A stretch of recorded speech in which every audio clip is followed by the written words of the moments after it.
శుభాకాంక్షలు. ఈ మహిళా దినోత్సవ సందర్భంగా మన కార్పొరేటర్ గారి ఆధ్వర్యంలో ఈ వార్డ్ ఆఫీస్లో మన కోటీశ్వరి గారు అంటే మహిళా అధ్యక్షురాలు డివిజన్ అధ్యక్షురాలు ఆధ్వర్యంలో ఈ యొక్క కార్యక్రమాలు చేసుకున్నందుకు చాలా సంతోషం. అట్లనే నేను మీ అందరికీ కూడా ప్రత్యేకంగా నా తరఫున నేను నా భార్య లక్ష్మి స్పెషల్గా మహిళా దినోత్సవ సందర్భంగా రేపు 10 తారీఖు నాడు మధ్యాహ్నం దాదాపు 11:30 నుంచి 2 గంటల వరకు చిన్న ప్రోగ్రామ్ అరేంజ్ చేసినాం. అందులో మన బీఆర్ఎస్ పార్టీ మహిళా నాయకురాలకు అండ్ కార్యకర్తలకు కూడా నేను పేరు పేరున ఆహ్వానిస్తా ఉన్నా.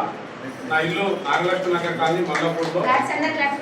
అందరూ మన ఓన్లీ బీఆర్ఎస్ పార్టీకి సంబంధించిన నాయకురాలు మహిళా మనులు నా ఇంటికి వచ్చి నా ఆతిథ్యాలు స్వీకరించి మేము ఇచ్చే నా ఆడపడుచులుగా భావించి మీకు ఇచ్చే చీరని స్వీకరించి మమ్మల్ని ఆశీర్వదించాలని చెప్పి మనస్ఫూర్తిగా కోరుతా ఉన్నా.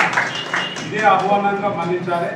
ఎందుకంటే నాకు టైం లేదు, ఆల్రెడీ సండేని అరేంజ్మెంట్స్ ఉంటాయి కాబట్టి దాదాపుగా ఎంతమంది తీసుకొస్తారు, ఏ విధంగా వస్తారు, ఎట్లా వస్తారు అనేది కూడా నాకు సాయంత్రం వరకు నాకు మీరు మొత్తం ఇంటిమేషన్ ఇచ్చినట్టయితే కోటీశ్వర్ గారు మీరు డివిజన్ అధ్యక్షురాలుగా నేను ఎందుకంటున్నా అంటే మన సీనియర్లు ఎవరు ఉన్నారు, ఇంకా రావాల్సిన ఎవరు ఉన్నారు అందరూ కూడా తెలియజేయండి.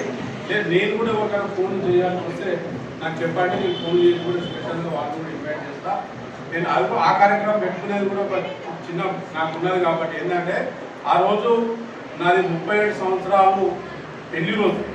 37 సంవత్సరాలు కంప్లీట్ చేసుకొని 38వ సంవత్సరంలో అడుగు పెడుతున్న శుభదినం కాబట్టి ఈ 37 ఏళ్లలో నాకు 2 పాపలు, ఓ బాబు, వాళ్ళకు పిల్లలు అందరం కూడా సక్సెస్ఫుల్గా మేము ముందుకు పోయినాం. ఆ శుభ సందర్భంగా మన ఈ మధ్యనే మా అబ్బాయి పెళ్లి కూడా చేస్తున్నా.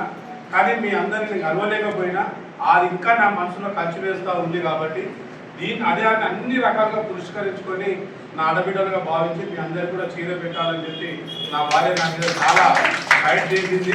ఇంకా ఆమె ప్రేమతో కూడా ఇవన్నీ చేస్తున్నాను కాబట్టి అన్యదా భావించొద్దు. విధిగా నా 10 తారీఖు నాడు 11:50 నా ఇంటికి వచ్చి మా భోజన తాంబూలాలు స్వీకరించి మమ్మల్ని ఆశీర్వదించాలని చెప్పి కోరుతున్నాను.